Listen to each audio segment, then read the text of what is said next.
Start कर रहे हैं न्यूट्रिशन सब्जेक्ट का first unit, introduction to the nutrition. So let's start. किसी को पता है न्यूट्रिशन का मतलब क्या होता है? न्यूट्रिशन का मतलब होता है पोषण, जिससे कि हमारे शरीर को जो कुछ नेसेसरी चीज़ें हैं जैसे कि फूड से मिलते हैं, प्रोटीन हो गया, कार्बोहाइड्रेट हो गया, फैट्स हो गया, ये सब कुछ मिलकर हमारा न्यूट्रिशन बनता है। ओके। और इसे मराठी में कहते हैं आहार शास्त्र। The term nutrition is derive from the nourish. जो ये कुछ टर्म है न्यूट्रिशन, ये कौन से वर्ड से डिराइव होती है? नरिश। नरिश वर्ड का मीनिंग होता है पोषण। Nutrition play important role in healthy living and prevention of diseases. Nutrition play an important role in healthy living and prevention of disease. इसका मतलब होता है न्यूट्रिशन एक इम्पॉर्टेंट रोल प्ले करता है हमारी हेल्दी लिविंग के लिए और प्रिवेंशन ऑफ डिसीजेस, डिसीजेस से प्रिवेंट करता है, हमें डिसीजेस से बचाता है जब हमारा न्यूट्रिशन अच्छा हो। Nutrition provide us with energy, physical growth, better health. जब हमारा न्यूट्रिशन या फिर जो कुछ हमारा न्यूट्रिशन अच्छा हो तो उससे हमें एनर्जी मिलती है, फिजिकल ग्रोथ मिलती है, बेटर हेल्थ मिलती है। एनर्जी हम कैलकुलेट करते हैं इन कैलोरीज। फिजिकल ग्रोथ मीन्स हमारे बोन्स ग्रोथ होते हैं, टिश्यू ग्रोथ होते हैं, मसल ग्रोथ होते हैं। उम, और बेटर हेल्थ मीन्स हमारी जो हेल्थ है वो इम्प्रूव होती है। Types of nutrients. कितने टाइप के न्यूट्रिएंट्स है? तो पहला है प्रोटीन्स, दूसरा है फैट्स, तीसरा है कार्बोहाइड्रेट्स, और बाकी जो रिमेनिंग है वो माइक्रो न्यूट्रिएंट्स में आते हैं। माइक्रो न्यूट्रिएंट्स के अंदर आएंगे vitamins, minerals, electrolytes etcetera. Definition of nutrition. So हमारे पास अभी दो न्यूट्रिशन की डेफिनेशंस अवेलेबल है। आप चाहे तो दोनों में से कोई भी एक यूज कर सकते हैं। First definition: nutrition is the study of food and nourishment. कितनी सिंपल डेफिनेशन है? न्यूट्रिशन क्या है? Study of food and nourishment, जो कुछ पोषण होता है उसका और फूड का स्टडी, इसका मतलब होता है nutrition. Simple definition, nutrition is a study of food and nourishment. Second definition देखते हैं। The scientific study of food and its impact on health, involving processes like food intake, conversion, utilization by body। कितनी simple definition है ये देखिए। The scientific study of food, जो कुछ scientific study of food और उसका जो कुछ इम्पैक्ट होता है on health, involving processes like, जिसके अंदर प्रोसेसेस होती है जैसे कि फूड इंटेक, हम खाना खा रहे हैं, कन्वर्जन जैसे कि metabolism, conversion of complex substances और मटेरियल इनटू सिंपल सब्सटेंसेस, उसे कन्वर्जन कैसे कहते हैं। और कन्वर्जन क्यों होता है? To utilisation. यूटिलाइजेशन मतलब यूज करना, उसे इस्तेमाल करना, उसे यूटिलाइजेशन कहते हैं। कौन इस्तेमाल करेगा? हमारी बॉडी इस्तेमाल करेंगी। ये जो पार्ट है ये मराठी स्टुडंट्स के लिए है, उनके लिए ये डेफिनेशन है। व्याख्या: आहारशास्त्र म्हणजे आहाराचा आणि आपल्या आरोग्याचा शास्त्रशुद्ध अभ्यास होय। Simple definition, just like we saw in English. आहारशास्त्र म्हणजे काय? आहाराचा, आहार मीन्स फूड, आपल्या आरोग्याचा, आरोग्य मीन्स हेल्थ, शास्त्रशुद्ध म्हणजे सायंटिफिक, अभ्यास, स्टडी होय। एकदम सिंपल डेफिनेशन आहे। ओके। सो सेकंड डेफिनेशन देखते हैं। अन्नाचा वैज्ञानिक अभ्यास आणि त्याचा आरोग्यावर होणारा परिणाम। सेम डेफिनेशन है, जस्ट कन्वर्टेड इनटू मराठी। अन्नाचा यानी की फूड, वैज्ञानिक सायंटिफिक अभ्यास आणि त्याचा आरोग्यावर, आरोग्य मीन्स हेल्थवर होणारा परिणाम, परिणाम मीन्स इम्पॅक्ट, ज्यामध्ये ज्यामध्ये अन्न सेवनाचे रूपांतर आणि शरीराद्वारे वापर। अन्न सेवन, ज्यामध्ये अन्न सेवन, अन्न सेवन म्हणजे फूड इनटेक, रूपांतर मीन्स कन्वर्जन, और शरीराद्वारे बाय बॉडी क्या? युटिलायझेशन, वापर मीन्स युटिलायझेशन, यांसारख्या प्रक्रियांचा समावेश असून म्हणजेच आहारशास्त्र। ये जो सब कुछ प्रोसेसेस है इन्हें हम क्या कहते हैं? आहार शास्त्र कहते हैं। This is for Marathi students. Next part, पोषण तत्वे और न्यूट्रिएंट्स एंड टाइप्स। सो कितने टाइप के न्यूट्रिएंट्स होते हैं? So there are 5 types of nutrients. 5 type के न्यूट्रिएंट्स होते हैं या फिर 5 न्यूट्रिएंट्स होते हैं। पहला न्यूट्रिएंट है कार्बोहाइड्रेट, दूसरा न्यूट्रिएंट है प्रोटीन्स, तीसरा न्यूट्रिएंट है फैट्स, चौथा न्यूट्रिएंट्स है विटामिन्स, पांचवा न्यूट्रिएंट है मिनरल्स।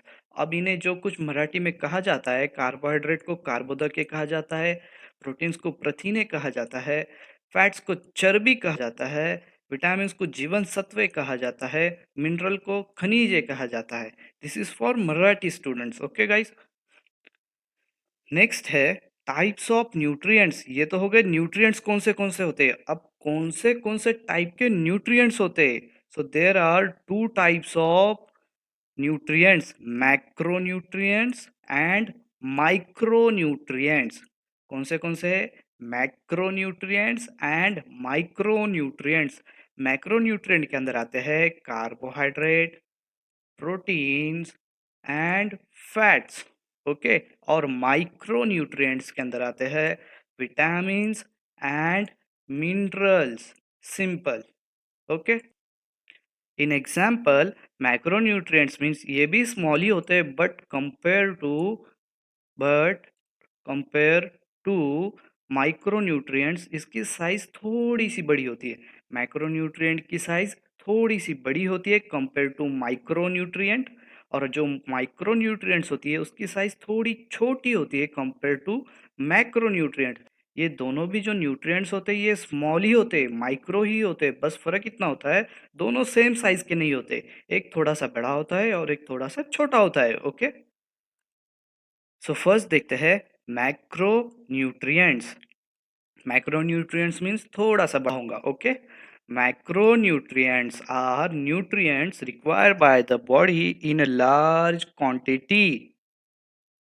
इसका मतलब क्या हो गया? ये जो कुछ मैक्रोन्यूट्रिएंट्स होते हैं ये हमारे बॉडी को लार्ज क्वांटिटीज में चाहिए होते हैं। क्यों? ग्रोथ, एनर्जी के लिए और बेटर हेल्थ के लिए। ये सब कुछ हमने देखा है जस्ट अबव। ओके, सो मैक्रोन्यूट्रिएंट कैसे चाहिए? इन लार्ज क्वांटिटीज चाहिए। तो उससे क्या होता है? Provide energy. इससे हमें क्या मिलती है? एनर्जी मिलती है, जैसे कि कैलोरीज में। सस्टेन स्ट्रक्चर, जो कुछ बॉडी का हमारा स्ट्रक्चर होता है, बोन्स, मसल, इसे मेंटेन करके हमारा जो कुछ स्ट्रक्चर होता है उसे मेंटेन और या फिर सस्टेन किया जाता है। कैरी आउट डेली फंक्शन, जो कुछ हमारी बॉडी के नॉर्मल फंक्शन है वो सब कुछ कैरी आउट होंगे जब हमारे पास सफिशिएंट और जितना रिक्वायर है उतना लार्ज क्वांटिटीज में हमें जब माइक्रोन्यूट्रिएंट्स मिलेंगे तो हमारी बॉडी नॉर्मल फंक्शन करेंगी। कैरी आउट डेली फंक्शंस, जो कुछ डेली फंक्शंस होते हैं वो कैरी आउट करने के लिए मतलब। सो हमने जस्ट अबाव ही देखा मैक्रोन्यूट्रिएंट्स के कितने पार्ट होते हैं, protein, carbohydrate and fats. Okay, so हम फर्स्ट वन देखते हैं प्रोटीन। हमने तो बहुत सुना होगा प्रोटीन के बारे में, बट आपको पता है क्या होता है exactly protein? Proteins are building and repairing body structure, enzymes, hormones. Okay, इसका मतलब होता है जो कुछ हमारे टिश्यू मसल्स होते हैं उसे बिल्ड करने के लिए, मतलब बनाने के लिए, रिपेयरिंग उसे सुधारने के लिए, जो कुछ ऑलरेडी एग्जिस्ट है उसे रिपेयर करता है। कौन सा? बॉडी स्ट्रक्चर का। और किस लिए हेल्प करता है? एंजाइम्स के लिए हेल्प करता है, हार्मोन्स के लिए हेल्प करता है। प्रोटीन्स हमें कहाँ कहाँ से मिलेगा? फिश से मिलेगा, मीट से मिलेगा, चिकन से मिलेगा, सोया से मिलेगा। Okay, so next one is carbohydrate. What is the carbohydrate? ये भी आपने काफी बार सुना होगा। Carbohydrate are quick energy, it provide quick energy. आप कहते हो ना मेरे अंदर कुछ एनर्जी बची नहीं है, मैं खाना खा लूँ तो मुझे एनर्जी आएंगी। Just like that when you eat carbohydrate, जब आप कार्बोहाइड्रेट खाते हो तो आपको क्विक एनर्जी मिलती है। ओके, सपोर्ट ब्रेन फंक्शन, हमारे ब्रेन को भी एनर्जी चाहिए काम करने के लिए, बराबर है? तो क्विक एनर्जी जिससे आएंगी कार्बोहाइड्रेट से, वो सपोर्ट क्या करेगा? ब्रेन फंक्शन को भी सपोर्ट किया करेगा। ओके, सो ये कहाँ कहाँ से मिलेगा आपको carbohydrate? Rice, banana, potatoes and breads. Okay, next one is fats. Fats माने चर्बी, बहुत कॉमनली यूज्ड वर्ड है ये। ओके, फैट्स क्या होता है? आपको कुछ पता है fats? Why are the fats are important for us? Fats, it provide और रिजर्व द एनर्जी। जो कुछ हमने जैसे कि देखा अभी, कार्बोहाइड्रेट क्या करते हैं, क्विक एनर्जी प्रोवाइड करते हैं, बट जो कुछ एक्स्ट्रा एनर्जी हमारे बॉडी में आ जाती है, जैसे कि हमने ज़्यादा खाना खा लिया और हमारे बॉडी को रिक्वायरमेंट ही नहीं है उतनी एनर्जी की, सो हमारी बॉडी क्या करती है, उस एनर्जी को रिजर्व करती है as a form of fats in our body. So उससे क्या होता है, इंसुलेशन प्रोवाइड होता है, प्रोटेक्शन आवर ऑर्गन्स प्रोवाइड होता है, और क्या होता है, टेम्परेचर रेगुलेशन के लिए हेल्प करता है। और अभी ये फैट्स कहाँ कहाँ से मिलेंगे, ऑयल से मिलेंगे, सीड से मिलेंगे, नट्स से मिलेंगे, फिश से मिलेंगे। Oil, seeds, nuts and fish. Next one is micro nutrients. It is second part और ये दूसरा पार्ट है। फर्स्ट क्या देखा हमने, micro nutrients, second one is micro nutrients. What are the micro nutrients? Micro nutrients are vitamins, minerals require in a small quantity but vital for the normal body functions। Micro nutrients में क्या क्या होता है, vitamins होता है, minerals होता है, ये जो कुछ होते हैं ये रिक्वायर इन स्मॉलर क्वांटिटीज। वहाँ पर क्या था, require in larger quantities, but micro nutrient कैसे चाहिए, हमें इन स्मॉलर क्वांटिटीज में चाहिए। Okay, but vital for function, ये क्या होते हैं, वाइटल मीनिंग इम्पॉर्टेंट होते हैं, बहुत ज़्यादा इम्पॉर्टेंट होते हैं, किस लिए, हमारे बॉडी के नॉर्मल फंक्शंस के लिए। अभी किसी को पता है what are the vitamins, anybody know? बहुत आपने सुना होगा टीवी के एडवर्टाइज वगैरह, बहुत ज़्यादा यूज़ होते हैं, विटामिन्स है इसमें, विटामिन्स है, मल्टीविटामिन्स है, ये वो। So vitamins means vitamin A, vitamin B, vitamin C, vitamin D, vitamin K, vitamin E, ये सब प्रकार के इसमें विटामिन्स होते हैं। सो ये सब कब कहाँ पर आते हैं, माइक्रो न्यूट्रिएंट्स में आते हैं। मिनरल्स कौन से होते हैं, मिनरल के अंदर आते हैं जिंक, पोटेशियम, सोडियम, ये सब कुछ मिनरल्स के अंदर आते हैं। ओके, ये जो कुछ है ये सब हमें कितना चाहिए, in require in smaller quantities. Okay, क्यों, इट इज वाइटल, बहुत इंपॉर्टेंट है ये, वाइटल है ये। वाइटल मीन क्या होता है, इंपॉर्टेंट होता है, इसेंशियल होता है फॉर बॉडी फंक्शन या फिर फंक्शंस के लिए।